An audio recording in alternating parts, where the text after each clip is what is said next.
Hola, salam Justin. Hari ini hari Rabu, jam setengah 5 sore. Ya, mood gue bagus ya, karena kemarin MU dibantai 4-0 sama Liverpool. Tapi gue nggak akan bahas, itulah gue bahas satu tim. Tapi singkatnya mungkin, karena abis ini gue juga cabut lagi. Gue mau ngisi taping acara bukber-bukber gitu lah, kalau nggak salah. Nggak tahu di mana. Gue juga dijemput, jadi tinggal terima jadi aja. Gue akan bahas tim Hannover kembali. Tapi sebelum masuk, gue mau kenalin kalian ke Binomski. Lu bisa lihat ya, gue cuan terus ini, hijau terus, ya. Gue gak ngerti lah cara mainnya. Jadi ya udahlah, gue disponsorin juga, bodo amat. Yang penting gue dapet duit. Lanjutlah kita masuk ke Hannover. Ini kita bahas in-depth squad dari tahun 2017, 2018. Ya sebenarnya gue juga nggak pengen bikin video ini. Cuma ya banyak kardus-kardus di luar sana kan, mohon-mohon gimana tim ini main. Pokoknya di komen kemarin ya, lama-lama gue blok juga tuh mereka-mereka itu. Jadi gue bahas secara mendalam setiap pemainnya dari tahun 2000 berapa tadi? 2017, 2018 gitulah. Mungkin medio-medio segitu. So, tanpa berpanjang lagi langsung aja kita bahas dari pertama itu ada manajernya. Christopher. Ya kembali kemarin gue bahas terus ini pelatih emang miskin taktik ya, saribol terus pemainnya padahal kualitasnya seberapa, nggak tak kayak nggak tahu kualitas pemain lah dia ini. Kalau misalnya jadi dia mending nggak usah Saribol lah, mainin bisa jadi aja lah. Terus jarang juga dia, gue lihat-lihat dia jarang bergaul, istilahnya apalah itu, jarang bergaul dengan pemain lah gue bilangnya. Jadi respect dari pemain juga susah didapatkan. Jadi ya udahlah, nggak usah dibahas lebih lanjut. Mudah-mudahan ini pelatih berbenah ya. Soalnya gue lihat di kompetisi selanjutnya dia juga ikut. Jadi ya mudah-mudahan dia berbenah, lebih bergaul, lebih merangkul pemainnya lah. Lanjut di posisi kiper. Yang pertama ini ada nama Fikri. Ini kiper gue nggak ngerti ya. Ini nggak jelas lah ini gimana mainnya. Orang tukang blunder juga, nangkep nggak bisa, lempar distribusi nggak jelas, hancur-hancuran ya. Long ball, goal kick sekali-sekali dapat lah, dapat jauhnya doang. Dapat ke temennya ya belum tentu juga. Cuma patut diakui jangkauannya cukup oke lah. Save sekali-sekali dapat. Mentalnya juga udah tertempa dibanding dulu yang Berlin Pix tahun 2018 itu. Kemarin kardus-kardus kan bilang ini kiper blunder doang kerjaannya. Ya kalau menurut gua sih lu gak tahu aja di lapangannya gimana. Oh, rumputnya juga jelek, bolanya jelek, gimana lu nggak blunder? Bolanya susah ditangkap. Gua rasa ya, kalau menurut gua begitu. Cuma ya kembali lagi, kalau blunder, kebobolan satu, kebobolan dua, blunder semua ya mending out. Tapi di kompetisi terakhir mentalnya seperti gue bilang udah tertempa, udah cukup oke, malah jadi tukang gimmick. Kan nggak jelas ya, mau gimana coba. Masa, tim ini kan tim serius ini, masa di lapangan malah pakai topi-topi orang Inggris itu, topinya si Faras itu kan. Terus di lapangan ea-ea ini sama saya Christopher itu kemarin di kompetisi apa Atan itu. Jadi ya udah nggak usah dibahas lebih lanjut, nggak bakal tersedia juga nih kiper kedepannya. Lanjut kiper kedua, ada nama Kindi. Ini gua rasa kiper ini ya slightly better lah dibanding tadi si Fikri itu. Refleksnya jelas, dia punya refleks, long throw-nya juga bagus. Cuma ya desisinya itu suka kurang. Kapan harus maju, kapan harus diam itu masih kurang. Dan gua rasa emang ini kiper futsal banget. Di futsal oke banget. Cuma kalau di mini soccer yang gawangnya relatif lebih besar, jangkauannya gue rasa sedikit lebih kurang lah. Lanjut, Hans Teddy ini kipernya, ini kiper level provinsi ya, ini bagus banget, refleksnya bagus. Cuma sekarang juga udah hilang semenjak masuk Verein Volley itu. nggak jelas, namanya sekali-sekali doang muncul, jadi ya gimana mau masuk tim. Tapi gue dapat kabar besok kompetisi apa itu, kampus liga apa-apa itu, ini jadi kiper kedua atau nggak tahu, mungkin jadi kiper utama juga, layak juga kalau misalnya jadi kiper utama, dipanggil lagi, jadi oke lah. Lanjut, ini masih ada, oh ya, dari kiper ada Azmi. Nah, ini kiper lain dari yang lain ini. Ini kiper pesakitan ya, gue rasa. Ini cedera terus. Tiap minggu ada aja cederanya.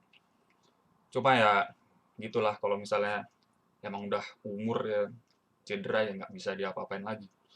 Kalau main tapi suka beruntung juga ya, save-nya suka dapat yang jauh-jauh, yang harusnya nggak dapat, dia dapat. Gua rasa itu emang berkah anak soleh. Karena ya, lo tahu sendiri lah gimana kualitas ibadahnya Asmi ini. Ya, terakhir dari kiper ada nama Friendly. Tapi gue bingung ya mau bahas Friendly ini mau gimana ya. Lu tanya bapak lu lah. Ini angkatan bapak lu. Bapak lu juga harusnya tahu. Jadi well, dari kiper segitu, lanjut kita masuk ke defender. Di back ini ada nama Suresh Kumar. Ini back kualitasnya setara, selevel Cilini lah. Gua rasa ini back yang bagus, kualitas Cilini. Selalu menghalalkan segala cara seperti Sergio Ramos juga. Di kapan kompetisi tahun berapa itu lupa, udah lama lah. Dia kartu kuning karena melorotin celana orang. Itu gua rasa desisi yang bagus. Karena kalau misalnya dia nggak bikin pelanggaran itu udah langsung one on one dengan kiper, ya kualitas kiper yang nggak tahu sih siapa lah yang main itu, lupa, harusnya Hans Teddy, tapi bagus lah dipelorotin, jadi ada pelanggaran, cuma kena kartu kuning juga. Dan ini pemain juga merupakan sosok bapak ya dalam tim, jadi gua rasa kehilangan banget lah kalau pemain ini cabut. Lanjut, nama kedua ada Valeri. Valeri ini emang kapten nih, dia sosok kapten banget di tim. Vokalnya ada, mainnya kayak singa, kerasnya luar biasa. Cuma ya itu, seperti yang gue bilang di video sebelumnya, distribusinya ya hancur-hancuran, rusak juga. Jadi sirkulasi bola rada terhambat. Tapi ya kok seperti yang gue bilang di video sebelumnya juga, kalau partner lu bagus, ya it's okay, terima aja. Selama tim lu menang, ya udah. Gua sih no problem with me lah, kalau bisa gue bilang. Lanjut, kita ada nama Rais. Ya ini pemain, gue bingung juga ini. Dari kemarin gue ditekan buat ngebagus-bagusin nama ini pemain ya. Nggak jelas juga maunya apa. Tapi kan gue kan menyampaikan pendapat ya apa adanya aja lah. Sesuai pendapat gue aja, nggak ada diteken-teken gitu pengaruh ke gue. Jadi mau tekan kayak gimana juga bodo amat gue. Gue bahas Rais ya. Rais ini keras dan Spartan di masa jayanya dulu, tahun medio berapa, 2016, 17, 18, ya medio-medio segitulah, tahun-tahun segitu. Zaman back-backnya Hanuman ini masih bagus. Tapi dulunya juga ini pemain bukan back tengah. Bahkan dulunya striker. Cuma ya strikernya gitulah. Nanti gue bahas di posisi striker, gue bahas lagi. Ini pemain juga sering overlap ya. Begitu overlap ya bagus, dia dribblingnya kan ada. Speednya juga ada dulu. Overlap ke depan, oke, bola sampai depan. Begitu hilang bola, nggak mau balik. Ya, gue bingung lah ya kalau udah overlap sendiri gini, bikin susah tim doang. Soalnya mungkin ya jiwa strikernya mungkin masih ada lah ya, masih ada membara gitu, dan bodo amat, nggak peduli posisinya udah back tengah. Kalau main lu kayak gini juga ya gue rasa mending out kalau nggak mau belajar. Ini pemain juga suka membahayakan diri sendiri dan orang lain juga. Tackle-tacklenya suka kelewat keras, suka jadi orang lain sakit, dianya juga sakit karena dia pernah cedera ya. Dia terus cederanya kambuhan, kalau nggak salah juga udah 4 tahun dia kambuhan terus lah, bolak-balik ke rumah sakit, ke dokter gitu. Tapi gua denger tahun ini dia bakal comeback, mungkin akhir tahun ya gua rasa. Ya semoga aja dia pas comeback juga comebacknya stronger, nggak yang lemes, nggak yang level-level kabupaten gitu. Ya ini pemain nggak tahu ya sekarang. Soalnya kita juga udah, ini pemain juga udah jarang main. Ini pemain dulunya attitude-nya juga yang gue bilang di video sebelumnya juga nih. Gue sering bahas juga ini pemain. Attitude-nya juga ya Allah rusak, nggak jelas. Yang di kapan ya, Porsera apa di mana itu yang gue bilang sebelumnya, dimarahin malah ngambek, terus Gareth Cooper minggir, ya itu mah nggak banget lah. Tapi gue rasa nih pemain udah berubah ya, mudah-mudahan aja. Jadi ada opsi lagi buat back buat lini belakang tim Hannover ini ya. Lanjut kita bahas Sason. Oh ini Faras Sasono. Ini pemain patut diakui. Kalau one on one sama tim menyerang, bagus banget. Jarang lewat. Terus ya kecepatannya juga oke, ada juga. Positioning menyerangnya yang gue bilang juga kurang oke, gue rasa. Jadi ya suka membahayakan diri sendiri juga.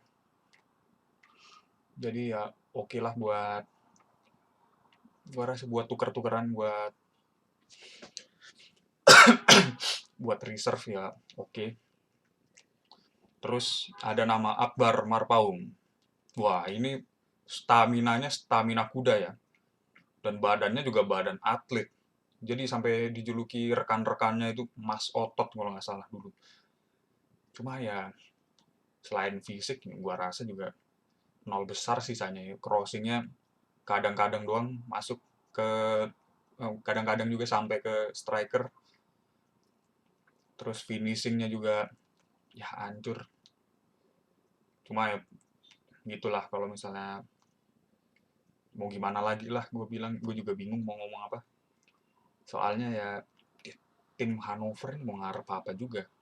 Pemain yang kayak begini pun udah oke banget kalau ada di tim. Buat ada stamina begini. Lanjut kita ada nama Fatur. Oh ini mantan mantan Hannover B apa kalau nggak salah ya, lupa udah lama. Udah nggak ada juga orangnya, jadi tapi Fatur ini beda sama Faturnya Mas Adi ya. Kalau Faturnya Mas Adi itu emang profesional lah, itu levelnya udah level Eropa. Ini calon back tengah Hannover 96 juga gue rasa. Nah kalau yang ini udah speednya nol, back tengah tapi nggak bisa bertahan. Jadi nggak tahu, gue bingung ya. Cuma ya passingnya bagus, patut diakui. Passingnya lumayan cantik, sekali-sekali sampai ke striker, long ball-nya maksudnya. Tapi di lapangan ya gitu, back tengah nggak bisa bertahan. Tukang gimmick juga kayak si Fikri tadi itu. Jadi kalau gua rasa kalau gua jadi pemain ini, mending ya ke dapur aja lah.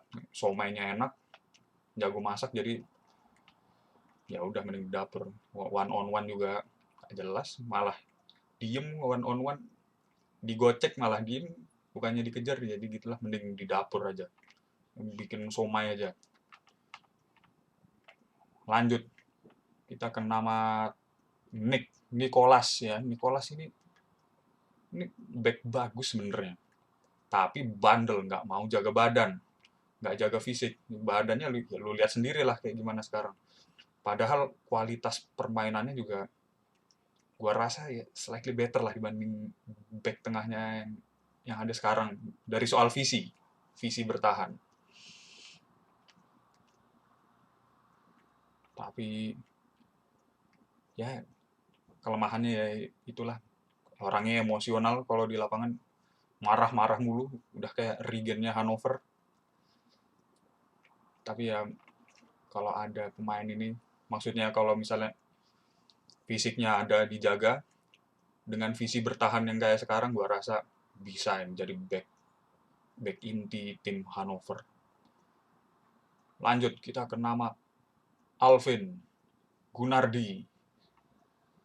Ini pemain, ya kemarin juga udah gua bahas, tekniknya itu kurang, cuma pemain ini mau belajar ya. Dan semangat juangnya juga tinggi banget. Visi bertahannya juga udah cukup oke gua rasa. Dan yang paling penting finishingnya malah bagus. Ya gua nggak ngerti lah. Ini kalau striker Hannover pada mandul semua, mending dia aja jadi striker. Back tengah itu. Main gimana juga bodoh. Yang penting kan main bola kan dia nyekor berapa? Ya 2-3 gol lah. Kalau misalnya back pertahanan lu jelek gitu.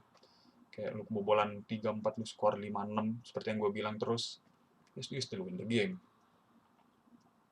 Lanjut kita ada nama Aldebaran. Aldebaran ini ya 11-12 lah sama Alvin.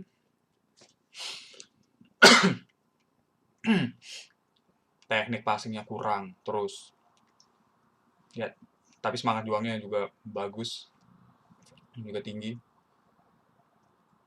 Fisiknya juga ya so-so lah fisiknya Aldebaran ini. Cuma visi bertahannya juga oke. Jadi gua rasa kalau ini partner dua ini Alvin dan Aldebaran mau belajar passing, belajar cara bermain yang lebih baik, gua rasa layak untuk mengisi pos back tengah tim Hannover. Terus lanjut kita ada nama ini Faraz Zufar. Ya ini nggak ngerti juga ya, ini pemain aneh juga ya. Dulunya back kiri, bahkan dulu sempat striker juga. Nggak jelas posisinya gimana, mainnya kayak gimana. Tapi ya gua rasa itu juga jadi salah satu kelebihan ya, soalnya bisa main di mana-mana ya. Kalau misalnya ada pemain lu yang kurang di mana, bisa ditaruh di situ ini pemain. Apalagi visinya juga oke, selevel ya berbatos lah kalau gue bilang. Shootingnya juga ada, goceknya juga ada. Apalagi dulu waktu masih fit, badannya masih badan winger, ya masih bagus banget. Sekarang kan ya tau lah, kalau misalnya pemain-pemain yang nggak disiplin tuh, yang nggak jaga badan, jadi badannya mulai nggak kejaga, mulai hancur, mulai kurang fit. Jadi ya sekarang jadi pemain bertahan yang nggak terlalu lari-lari. Dan bagus juga, jangan salah. Masih kualitas, gua rasa ya kualitas Eropa lah walaupun fisiknya kurang. Cuma ya ini pemain juga ikut kompetisi ya akhir-akhir ini nggak pernah. Jadi ya nggak teruji gimana sekarangnya. Tapi kalau gua rasa ini pemain harus ikut kompetisi. Soalnya dibanding pelatihnya yang tadi gua bilang itu si Christopher itu, ini pemain malah lebih didengar, malah lebih pelatih daripada pelatihnya itu. Ya gue rasa kalau misalnya tiba-tiba Christopher ini resign atau tiba-tiba dicopot jabatannya, ya ini pemain layak lah untuk menggantikan si Christopher tadi. Lanjut terakhir dari pemain bertahan ada Vanuel Bimo. Ya ini pemain posturnya postur back-back Eropa ya, tinggi besar. Tapi tapi distribusinya hancur-hancuran juga, ya kurang juga. Dan pemain ini kalau gue lihat juga cukup vokal ya. Dia di lapangan suka ada komandonya lah gue lihat. Tapi kadang juga suka sotoy juga. Ya gue bingung. Tapi gue rasa ya ini oke lah buat tim sekelas ini. Ya kadang-kadang kalau dipanggil oke. Lanjut kita ke back sayap. Ini pertama back sayap itu ada Virya. Ini pemain semangat juangnya gila-gilaan, bagus banget. Passing dan distribusinya juga oke. Cuma pemain ini kalau gue rasa sedikit terlalu lemah lembut ya. Karena gue juga bingung lah gimana kenapa lemah lembut juga. Di lapangan terlalu kurang Spartan lah kalau misalnya gue bilang. Dan tekniknya juga suka nggak konsisten, kadang bagus banget lewat 11 pemain juga kalau bisa dilewatin lewat semua, kadang hancur-hancuran juga, jadi angin-anginan. Tapi ya gue rasa tetap layak pemain ini untuk berada di tim. Lanjutlah kita ke nama Helmi Akbar. Ini pemain mantan timnas ya, lulusan timnas Danon dulunya, bareng Han Samu. Tapi ya secara kualitas ya lu lihat sendirilah sekarang Han Samu di mana, si Helmi Akbar ini nyasar di mana. Jadi lu bisa tarik kesimpulan lah pokoknya. Tapi untuk tim sekelas Hannover, pemain ini ya gua rasa cukup cukup lah buat back kiri ini, buat mengisi pos di back kiri, sorry. Visinya juga adalah level provinsi juga, seperti Hans Teddy. Dan bertahannya juga gua rasa cukup oke lah, walaupun fisiknya sedikit sedikit ya lu tau lah gue mau bahas apa. Dan katanya sih pernah cedera ankle parah ya, jadi mainnya juga takut-takutan gitu. Tapi seperti yang gue bilang, kesimpulan gue terhadap pemain ini ya tetap layak lah pemain ini untuk dipanggil tim Hannover ini. Ya, kita lanjut, ada nama Johan Choi. Ini pemain patut diakui. Ini kualitasnya menurut gue paling menonjol dibanding back sayapnya yang lain. Mainnya Spartan. Pertama mainnya Spartan. Terus staminanya itu level Park Ji-sung. Lu ajak main dia 3 jam, 4 jam juga nggak ada matinya. Tetap naik turun atas bawah. Menyerang bertahan terus. Dan crossingnya pun bagus. Nyampe terus ke striker. Apalagi strikernya ya nanti gue bahas lah. Ada nama Ivan itu. Kepalanya jalan. Jadi konversi golnya juga bagus. Dan pemain ini cukup vokal juga ya. Cuma nggak tahu kenapa kayak nggak didengar rekan-rekan setimnya itu lah. Ya, gua nggak ngerti lah itu gimana. Dan yang paling penting ini adalah mungkin kelemahannya. Salah satu-satunya kelemahan dia itu cuma ini paspor Korea Selatan. Jadi mau dipanggil suka terganjal regulasi sport fest yang ya bingung lah pokoknya sport fest aneh ini kan. Ini pemain juga gedenya di Indonesia, bahasanya juga Indonesia, minta paspor, tapi paspornya Korsel, nggak bisa main. Ya, membingungkan lah. Lanjut ada nama Hafiz. Kalau pemain ini, teknik menendang bolanya, gua rasa cukup di atas rata. Dia nggak cukup sih, di atas rata-rata lah. Cuma ya mentalnya tempe banget.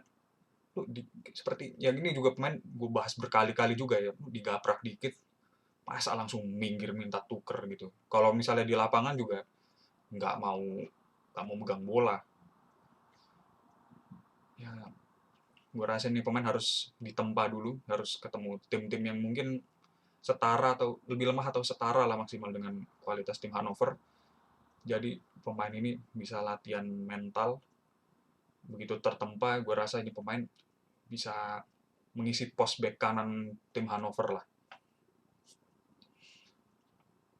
Lanjut kita, nama terakhir di back sayap ada ya Xiaoqi. Ini pemain sering banget gue bahas. Bahkan gue juga dapat masukan dari teman-teman yang lain. Ini pemain dribbling bisa. Terus finishing sekali-sekali oke kalau di depan gawang itu. Kalau one on one dengan kiper. Tapi visinya ya ancur-ancuran. Gue juga bingung kenapa sering long pass, switch play-nya long pass gak jelas itu. Mending nyampe aja enggak. Atau out. Jadi gue bingung lah. Terus sering long shoot juga. Disuruh kiper lawannya long shoot, dia long shoot. Terus ya long shootnya juga kalau masuk ya gue nggak akan komentar apa-apa. Ya oke aja, it's fine with me. Kalau masuk, Tapi kan ini long shoot, ke gawang juga enggak. Jadi ya gue bingung. Sering gocek juga, padahal banyak opsi lebih mudah yang gue rasa juga lebih efektif ya. Karena kan sirkulasi bola itu menurut gue harus cepat. Tapi ini pemain gocek sana sini. Bahkan progresinya pun nggak ada, digocek juga, gocek ke belakang. Bikin susah teman-temannya ya. Nggak ngerti juga. Orangnya juga menurut ini rekan-rekannya juga sering rada-rada emosian. Dibilangin juga kepala batu. Dan yang paling mungkin salah satu yang paling besar kelemahannya ya adalah suka meremehkan rekan. Kalau kata si Malvin strikernya sih, kalau ini pemain bawa bola, mendingan duduk aja. Minggir nggak bakal dioper juga, kata dia begitu. Jadi ya, gue bingung, passingnya juga suka di efek-efek, nggak jelas, diputer-puter bolanya sana sini. Bingung juga gue. Mau kayak gimana ngontrol kalau bola diputer-puter gitu. Kan, kan ya pemain lu kayak gue bilang, sering gue bilang juga lah, pokoknya gue sering bilang, pemain-pemain tim ini kan kualitas-kualitas rata-rata levelnya level kabupaten nih. Lu kasih passing-passing aneh ya nggak bakal dapet juga, pemainnya susah dikontrol juga. Tapi patut ditandai, kalau ini pemain mau belajar dari semua kesalahan dia ini mau diperbaiki sama dia, gua rasa ini pemain juga bakal jadi pemain top lah ya. Pokoknya tekniknya semua ada, tinggal diperbaiki visi dan lain-lain lah, dan kebatuannya dia dan meremehkan rekannya yang tadi itu harus diperbaiki. Gua rasa bisa lah, bisa jadi, bahkan mungkin bisa jadi legend, gak cuma inti. Lanjut kita ke pemain tengah. Pemain tengah ini kalau gue lihat-lihat ya, ini cukup cukup kurus ya posisinya kalau bisa dibilang. Bahkan dari periode berapa tahun, 5 tahun itu, pemain tengah tim Hannover ya cuma ada 5 orang. Bahkan 2 aja udah nggak ada, udah cabut, udah pindah atau pensiun atau gimana. Nggak ngerti lah, pokoknya intinya sekarang cuma tersedia 3. Tapi gue bahas dari yang lama dulu lah. Dari nama pertama ini ada Dito ya. Dito ini emang pemain luar biasa. Ini emang gelandang kreatif, idaman lah, idaman semua pelatih gue rasa. Fisik dan body ada, kuat lah. Terus visinya juga kelas seperti pemain-pemain Eropa lah kelasnya itu. Shooting sama set piece juga oke. Cuma ya stamina-nya rada so-so ya, rada hancur. Nggak menjaga badan juga, jadi yang tetap layak sih. Kalau gue bilang pemain ini tetap layak. Ya lu pemain kayak begini mungkin muncul 100 tahun sekali lah, midfielder komplit kayak begini. Jadi cuma dia udah cabut, udah tahun berapa, udah nggak ada, udah pindah. Jadi ya nggak usah dibahas lebih lanjut lah, mau bagusnya kayak gimana. Lanjut, nama selanjutnya ada Rafif. Ini pemain juga udah pindah. Ini pemain pindah ke tim apa ya? Tim, lupa lah, Bremen apa di mana itu. Dulunya di Hannover. Waktu dia di Hannover, ini pemain penuh teori, tapi eksekusinya nol besar. Ya pokoknya kalau di lapangan isinya argumen, argumen, argumen. Sama nantilah dibahas, ada partner argumennya dia itu namanya Christian kalau nggak salah. Jadi kalau eksekusinya nol, ya gue juga bingung lah mau gimana. Padahal teorinya patut diakui ya bagus semua. Tapi teori tanpa ada eksekusi ya buat apa juga. Padahal pemain ini visinya juga bagus. Passingnya juga bagus juga. Cuma ya shootingnya doang yang gue bilang sedikit di bawah rata-rata lah. Oh, dia transfer ini ke tim Bremen. Sekarang ya nanti ini kalau nggak salah ketemu ya di apa Kroons Cup segrup dengan Hannover Bremen itu. Kita lihat nanti gimana permainan ini bocah bocah satu inilah. Lanjut kita ke nama Musandi. Ini pemain juga visinya bagus ya. Soalnya dia mantan timnas U12 kalau menurut riset teman saya, nggak tahu riset dari mana. Mantan timnas U12 yang seperti gue bilang visinya oke, passingnya oke, gocek dan dribblingnya juga oke, akselerasinya kayak Bemo. Itu mungkin salah satu kelemahannya. Akselerasi yang pelan, speednya sedikit di bawah rata-rata lah. Pemain pelan, midfielder pelan kayak Toni Kroos mungkin. Cuma ya kalau partner lu bagus, partner lu sekelas Dito tadi yang gue bilang, ini tim juga bakal, gua rasa levelnya bakal jadi level Bayern lah. Bisa high press, bisa sirkulasi bolanya naik turun cepat gitu. Cuma udah nggak ada sih Dito, jadi ya partner lain harus dicari lah buat pemain ini. Dan pemain ini juga nggak mau syuting lah, nggak mau syuting ya. Jadi gue juga nggak tahu kenapa dia orang depan gawang passing terus. Seolah-olah ini pemain kebalikannya si Shauki tadi. Kalau Shauki tadi kan depan gawang shooting terus, mau sudutnya sempit kayak gimana, mau cuma 1 derajat nih sudut ke gawang juga tetap di shooting sama dia. Kalau ini pemain gawang udah tinggal ketemu kiper tetap di passing. Padahal temennya juga susah. Gua nggak tahu kenapa. Ya gue rasa kalau misalnya mau belajar finishing dan mungkin meningkatkan stamina dan fisik ya supaya lebih cepat juga larinya, ini pemain layak lah. Bukan layak sih, bakalan legend lah, lebih legend lagi bahkan dari sekarang. Lanjut kita ada nama Audi. Ha, ini pemain juga gua bahas berkali-kali. Terus-terusan. Ini ekspektasi teman-temannya mungkin rekan-rekan setim juga tinggi ya. Soalnya ini pemain juga mantan pemain Pokari Cup itu. Teknik diakui mumpuni semua, oke semua. Cuma yang gue bingung, kayak visi bermainnya tuh kayak nggak ada lah. Lu masa pemain harus diteriakin dulu baru gerak, baru nyari ruang.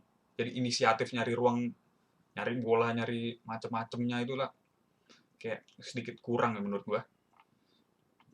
Dan pemain ini juga menurut teman-teman mereka ya, rekan-rekan setimnya, ini makan pisang terus. Gua juga bingung. Gua juga bingung padahal mainnya katanya main dikit juga nggak banyak-banyak, tapi kayak yang paling capek. Ya gua rasa ini pemain banyak yang harus dibenahi ya. Terutama dari sisi visi dan mungkin inisiatif permainan lah. Karena kalau misalnya itu gua diperbaiki, ini jadi partnernya si Musandi pun bakal gua rasa bisalah naik level ini tim. Bisa mendongkrak level ini tim mungkin. Kalau misalnya bisa dibilang begitu. Bahkan mungkin jadi legend juga, jadi partner andalan. Ya itulah ya, lu semua paham lah maksud gua gimana. Lanjut kita ada nama terakhir di midfielder ini, Nico. Ini ya pemain ini jarang kelihatan. Padahal mantan kaptennya Young Ajax yang dulu tampil di Frankfurt. Dan pemain ini juga ya ini pemain udah kayak pemimpinnya, kayak ketua gengnya Young Ajax lah, bukan kapten mungkin bisa dibilang. Cukup vokal juga di lapangan, tekniknya juga cukup, semangat juang ada. Cuma ya itulah kelemahan dia, nggak jelas lah attitude-nya gimana, sering mangkir latihan. Jadi nggak kelihatan lah potensi dia itu setinggi apa. Cuma kalau misalnya sekali dua kali dilihat ya potensinya cukup tinggi. Cuma kalau misalnya di apa istilahnya, kalau bermain terus-terusan ya gue belum tahu lah gimana potensinya. Lanjut kita ke posisi striker. Nama pertama ini ada Christian. Nah ini partner di tim debatnya si Rafif tadi tuh, isinya debat terus yang 11-12 lah, pokoknya partnernya persis si Rafif, isinya teori doang. eksekusinya nggak ada, nol besar. Ini pemain juga cukup vokal ya, tapi kadang juga kelewat vokal, jadi vokal tanpa tujuan gitu kalau gue bilang. Dribbling, passing, ya gue udah lupa juga. Dulu sering lihat, seingat gue ini pemain cukup oke lah.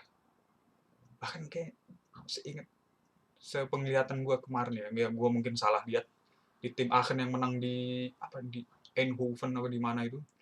Ini ada muka dia juga. Gue nggak tahu dia main futsal juga atau main petak jongkok apa apa. Nggak peduli. Tapi dribbling dan passing, pokoknya teknik overall ini pemain oke banget. Cuma fisiknya ya kurang, udah nggak ada juga, jadi nggak usah dibahas lebih lanjut lah. Lanjut ada nama ya Ivan Givari. Ini menurut gua ini legendanya tim Hannover lah. Finishingnya udah kayak finishing Benzema, headingnya heading Lewandowski, visinya juga bagus, adalah seperti midfielder lah visinya. Fisik dan posturnya setara pemain-pemain Eropa.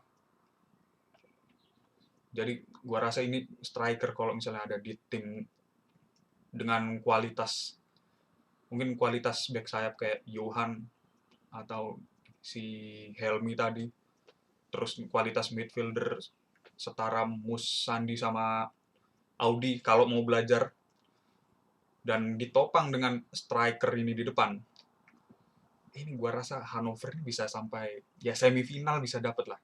Ya final itu urusan belakangan lah. Gua rasa final itu bonus lah. Cuma ya ini pemain juga ankle-nya kambuhan, jadi kadang-kadang saat dia dibutuhkan ya lagi cedera. Terus ditambah lagi ada larangan wife and girlfriends. Ya itulah, ada larangan dari istrinya, mungkin nggak tahu lah, prioritasnya mungkin memang udah beda juga. Cuma sekalinya main begitu di latihan ya, sekalinya main merumput, levelnya pun tetap terjaga ini pemain, walaupun udah ankle kambuh sampai muter-muter kayak gimana juga, levelnya tetap terjaga. Gue juga bingung kenapa bisa terjaga, padahal latihan juga ya Senin Kemis lah, jarang-jarang. Ya gue rasa ya pemain ini nggak tahu ya, mungkin udah nggak akan tersedia lagi. Tapi kalau misalnya masih tersedia, ini layak untuk dipanggil terus. Lanjut kita ada nama Steven Nesa. Ini pemain juga membingungkan ya. Kualitas permainan itu angin-anginan. Jadi kualitas, lu ada pemain tapi kualitas permainannya itu tergantung jadwal nge-gym, itu gue bingung lah mau gimana.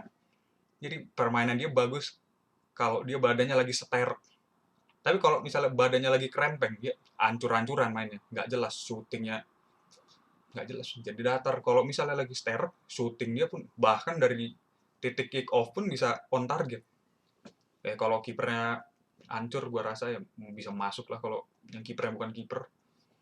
Tapi kalau lagi hancur seperti yang gue bilang tadi, ya nggak jelas mau gimana. Terus ada nama Rais. Oh ini Rais yang tadi yang di back tengah ini, yang dulunya dia striker tapi terus dikonversi ke back tengah. Mungkin karena permainan yang cenderung Spartan ya, cenderung keras. Di striker juga dia malesnya minta ampun, jadi dikonversi malah lebih bagus, ya win-win solution lah. Lanjut ada nama Dida, pemain yang attitude-nya jongkok, attitude-nya hancur, nggak jelas. Gua juga nggak ngerti lah mau ngomong gimana tentang attitude-nya. Lu tadi si Niku tadi itu mangkirnya latihan kan. Nah kalau pemain ini mangkirnya kompetisi, padahal udah didaftarin, udah latihan, udah gimana, pas jadwalnya kompetisi nih malah cabut pergi berbisnis nggak tahu kemana. Ya ini pemain juga udah, kalau lu nggak tahu ya wajar, udah angkatan bapak lu tanya bapak lu juga tahu lah insya Allah, sama tahu tentang pemain ini. Kita lanjut ke nama ada Kenny Halin. Ini pemain dulu waktu masa jayanya di tim futsal Hannover, speednya oke banget, finishingnya juga oke banget. Cuma build up play-nya rada kurang nih, soalnya dia kayak bisa dibilang kayak dipakein kacamata kuda lah, larinya ke depan terus, ke depan terus. Cuma ya oke lah kalau lu konversi jadi gol, lu convert berapa peluang jadi gol juga, ya nggak ada yang protes juga. Ya sekarang nih udah pensiun dari sepak bola, dari futsal, dari semua, udah ganti cabang olahraga sekarang jadi badminton. Di badminton gue nggak tahu ya gimana prestasinya, gue rasa ya lebih baik badminton juga, main tepok-tepok, tepok-tepok apa, tepok-tepok shuttlecock doang. Gue rasa ini pemain bisa merajai lah. Lanjut, kita ada nama Faris. Ini pemain di zamannya dulu pemain tajam ya, waktu badannya masih ringan. Sekarang kan ya seperti pemain yang udah dia mengamang pensiun lah. Ya, badannya udah nggak kejaga, udah luber ke sana ke sini. Terus stamina-nya juga sekarang nol besar. Finishingnya juga udah hilang lah. Padahal dulu gua inget masih finishing masih ada lah, bisa kolong kiper tuh masih ya 3-4 kali dapat lah per permainan itu, masih bagus lah. Sekarang udah hilang, stamina hilang, finishing hilang, positioningnya hilang.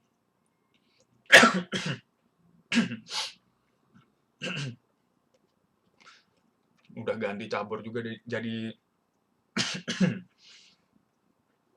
ya, pemain udah ganti cabur jadi apa, Dragon apa mainannya dia itu, sama Rocket League juga. Jadi ya udahlah, nggak usah dipanggil lagi juga nggak apa-apa. Lanjut kita ke, wah ini partnernya Faris ya, ini emang kemana-mana udah kayak apa istilahnya, pinang di belah dua lah, kemana-mana bareng, si Davin Tanoko. Ini pemain juga dulunya mantan tim utama, jangan salah, kualitas finishingnya juga masih bagus, sisa-sisanya masih ada lah sekarang. Cuma ya dulunya apa ya, bisa dibilang sedikit sedikit kepala batu lah, jadi kurang disenangi rekan-rekan setimnya. Komunikasi juga kurang berjalan baik dengan rekan setim. Tapi gua rasa juga sekarang udah berbenah, udah lebih baik juga. Tapi udah ya secara umur udah terlambat. Dan gua rasa kalau gue jadi pemain ini mending all out langsungnya ke apa, ke cabang olahraga catur kalau nggak salah. Iya catur, benar. Dia mending jadi atlet catur aja. Ya, dia jadi atlet catur lebih berprestasi dibanding ini semua nama yang gue bahas sekarang ini. Pialanya, jumlah piala, jumlah prestasinya kalah dibanding satu pemain ini main catur. Ya, jadi gue rasa mending main catur terus aja. Lebih mengharumkan nama Hannover dibanding dia main sepak bola. Ya, jadi ya udahlah catur aja nih pemain. Gak usah bola-bola lagi. Lanjut. Nah, ini ada nama terakhir mantan striker yang nggak jelas posisinya apa, ada Faraz Zufar lagi. Dia nggak jelas, gue bingung lah mau mainnya gimana. Tapi kalau selama lu bermain bagus, lu jadi striker, konversi golnya banyak, ya konversinya tinggi lah, cetak gol banyak, nggak satu dua doang, nggak seret. Ya, it's okay, gue rasa ya you still win the game lah kalau lu gol banyak. Lanjut, kita ada nama Pasha Vistanto. Ini pemain attempt-nya gue bingung juga lah. Gue nggak ngerti logika pemain ini gimana. Lu depan gawang congkel terus. Iya, kalau congkel masuk, ya sekali-sekali masuk oke. Tapi kan seringnya nggak masuk. Jadi gue juga bingung juga. Padahal gue rasa kualitas finishingnya cukup oke juga ini pemain. Tapi nggak tahu kenapa akhir-akhir ini kesannya kayak ya lagi suwe aja atau lagi gimana. Ya mungkin kita lihat di Kroons Cup besok yang bulan depan itu, apakah pemain ini bakal perform atau tetap ya suwe kalau gue bilang sih, kalau misalnya di Crunch Cup nggak perform, ya bukan suwe, emang kualitasnya aja udah nggak ada. Main terus kalau dicolek, disenggol dikit juga jatuh guling-guling kayak dikebukin sekampung. Kalau gocek juga dari pinggir ke pinggir lagi. Cuma ya mau siapa lagi gitu yang mau masuk tim dengan finishing kayak dia, kualitas finishing dia di 2018 lah, di tahun-tahun sebelumnya, ya dia layak ada di tim. Tapi gue rasa dia harus berbenah lah kalau mau stay di tim ini. Kalau mau tim ini tetap perform, tetap banyak gol. Karena ya lu tahu sendiri, seperti yang gue bahas di video sebelumnya, ya, tim ini kan seret banget golnya. Di 2 kompetisi cuma ada gol berapa? 2 atau 3 gol itu, lupa berapa. Nah, tapi kalau di latihan golnya banyak, di kompetisi enggak. Gue rasa perkaranya ini masalah mental aja sih. Ya, lagi suwe juga mungkin, ya. Ya udahlah, pokoknya yang penting pemain ini berbenah, finishingnya dibenahi pas kompetisi. Jadi semoga saja bisa perform di Grounds Cup besok. Lanjut, kita ada nama Rama dan Egri. Ya mulai dari Rama dulu lah. Kayak pinang di belah dua juga mungkin mereka berdua ini. Dari Rama, ini pemain striker tapi finishingnya kurang. Cuma yang gue yakin, ya pelatih-pelatih ini ngelihat pemain ini dari intensitas pressingnya. Ini pemain kan pressingnya bagus banget ya. Mau pressing terus gitulah. Walaupun ya temannya pada males, dia tetap pressing. Walaupun rada, apa istilahnya, ya nggak ada gunanya juga sebenarnya pressing sendiri. Cuma daya juangnya bagus ada. Terus ini juga kayaknya mantap pemain Tarkam ya. Mainnya cukup keras, pressing tinggi, speednya juga bagus. Cuma ya bodinya ya seperti pemain-pemain tim inilah, rata-rata bodinya rada kurang. Dan kemudian ada nama Egri. Egri ini juga ya gue bingung lah, dia makannya dikit nih, gue bingung. Makan nasi padang aja nggak habis terus dibawa pulang, sampai diketawain si Hafiz itu. Energinya juga kurang. Ya kalau kalau gue lihat ya, ini pemain ini tuh 4L yang apa, darah rendah 4L itu terpenuhi semua ciri-cirinya itu. Lemah, letih, lesu, lunglai, ada semua lah di pemain ini. Padahal visi bermain pemain ini itu bagus banget. Egri ini build up play-nya ya jalan juga kalau main buat tim ya, buat kalau tim player banget lah istilahnya. Dan sirkulasi bola cepat juga dia sanggup ngeladenin. Ya mungkin kalau gue bilang ini pemain harus membenahi fisik dia lah. Kalau udah ada, ya kualitasnya juga ya bagus lah. Mungkin bisa jadi tandemnya si Pasha, atau bisa juga pelapis juga oke lah. Lanjut kita ke nama Agit ya. Agit ini ya riset riset riset temen gue lah. Dia ini mantan, bukan mantan ya, emang striker futsal kalau mini soccer. Jadi ya kadang-kadang golin, kadang-kadang enggak. Tapi kalau di futsal cukup oke. Cuma ya gue bingung juga, dia terakhir itu ada cedera lutut, nggak tahu gimana, dia juga nggak ngecek juga. Jadi gue bingung attitude-nya mau gimana mau perform kalau badan lu aja nggak lu cek kalau ada cedera. Jadi gue, ya ini pemain sekali-sekali kalau misalnya nggak ada yang lain bisalah dipanggil.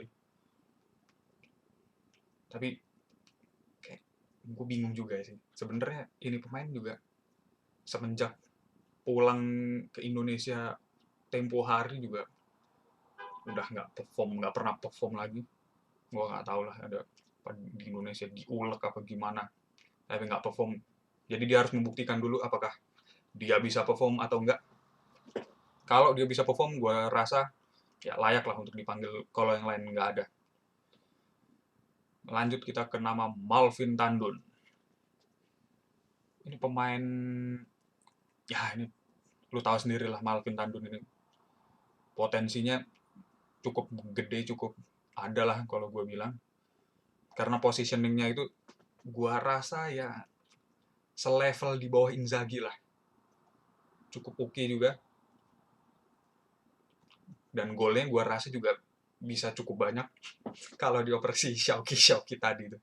Gue bingung lah kenapa nggak dioper. Padahal posisinya juga ini pemain kosong depan gawang, nggak dioper ya. Ya udahlah, it happen lah. Sekali dua kali happen, tapi kalau sering-seringan keplak aja kepalanya si Shauki itu. Ya golnya konversi oke ya, sekali-sekali golin seperti gue bilang kalau dioper Shauki banyak golnya, tapi nggak dioper Shauki pun ya sekali-sekali golin cukup lah buat pemain sekali berdia ini. Dan ini pemain pernah cedera lama ya, pernah ACL-nya pernah kena kayak tahun berapa udah lupa, udah lama juga. Dan habis itu 1,5 tahun mungkin nggak main, ya udah lupa juga gue. Tapi setelah dia kembali dari cederanya, dia malah lebih bagus dibanding sebelumnya. Jadi gue patut mengacuki jempol ya buat pemain ini. Jadi ya oke lah buat daya juangnya, buat apalagi setelah HCL mentalnya pasti kan hancur banget.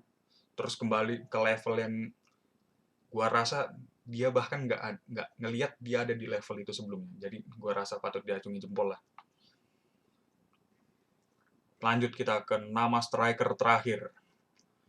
Ya tentu saja ya, lu pada juga udah tahu lah siapa yang terakhir ini yang bakal gue bahas.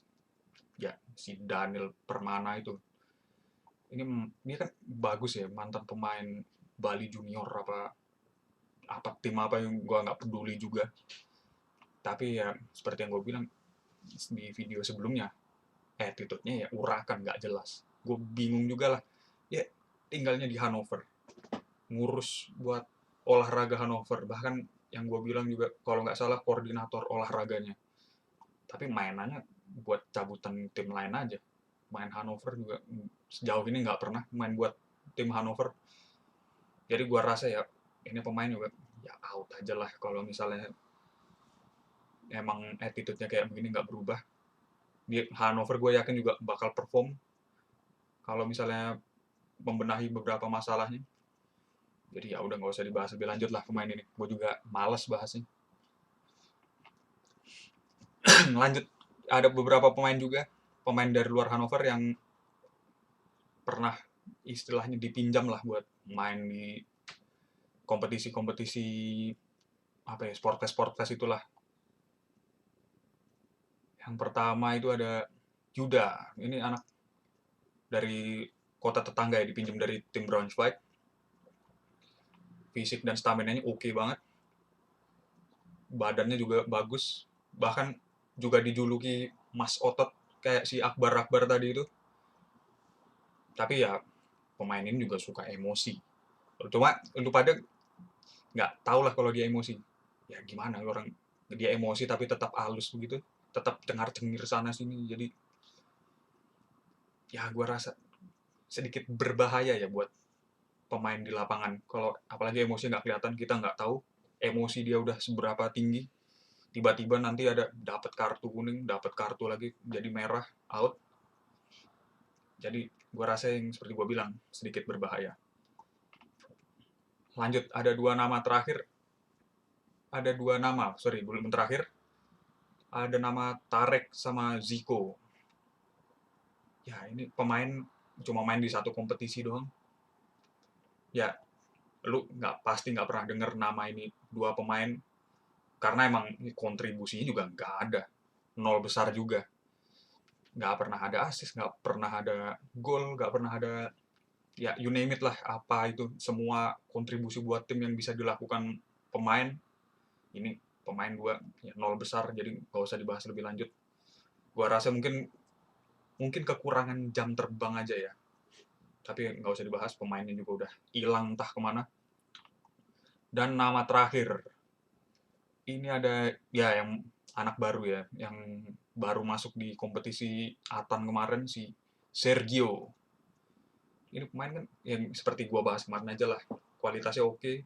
Gua rasa bisa tembus Liga Jerman juga dia.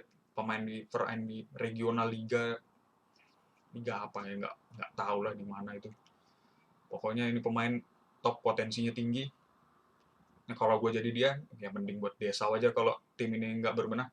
Tapi kalau tim Hannover ini berbenah, ini pemain layak mendapatkan satu spot di tim inti. Oke, segitu aja. Gue mungkin besok atau lusa atau kapan bikin preview buat Kroons Cup sama kampus liga buat tim ini lah ya. Kalau gue niat aja. Kalau gue nggak niat ya gue nggak bikin video. Oke, thanks for watching.